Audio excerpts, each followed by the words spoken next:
Ito makita nyo ang Akashi Kaikyo Bridge. 'Di ba?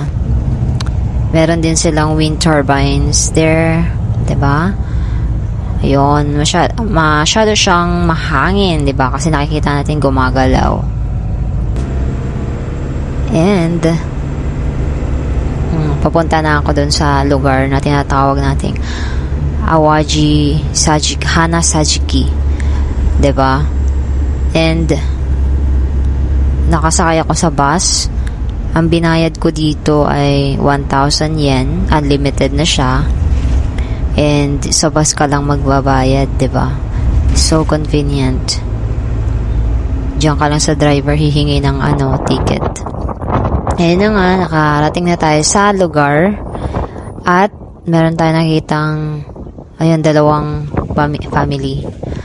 'Di ba? Ayun, ang daming bulaklak. Para siyang dagat ng bulaklak. Ito ang tinatawag nila na poppy. Poppy, 'di ba?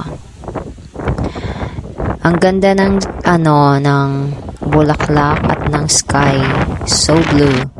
At andun yung dagat, 'di ba? Ang daming poppy dito na nakapalibot. Napalibutan ako as in. Sobrang hangin din. At nagdala ko ng tawag doon, payong, hindi, sombrero. Ayan, nakalagay dyan, di ba? Ang pangalan niya, Awaji Hana Sajiki. Dito naman, ibang dagat ng bulaklak. Hindi ko alam kung anong klaseng bulaklak ito, pero ang dami talaga niya. Ayan, pasimula pa lang yung pag-bloom niya. Yan, galaw-galaw sila. Ang sisigla nila ngayon di ba? Ganadong mabuhay.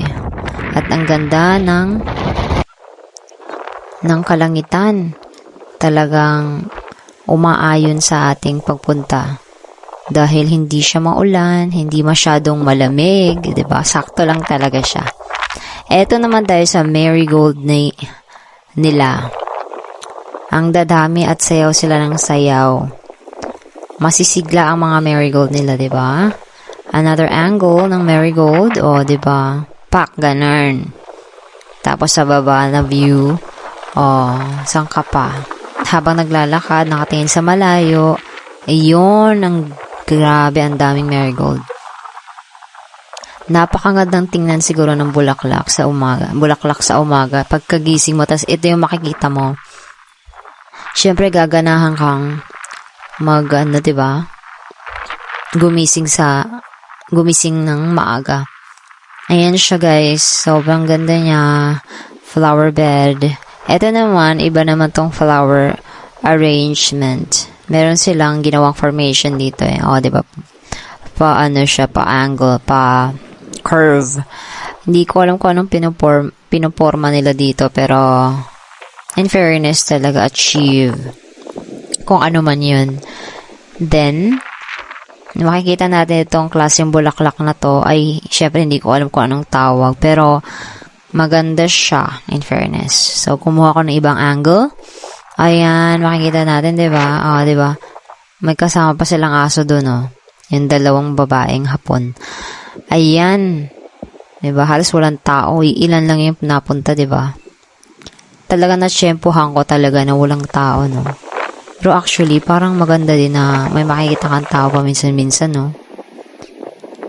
Dito naman ako napunta sa may puno na may bench na upuan. Parang nag-break muna ako saglit. Sobrang hangin talaga.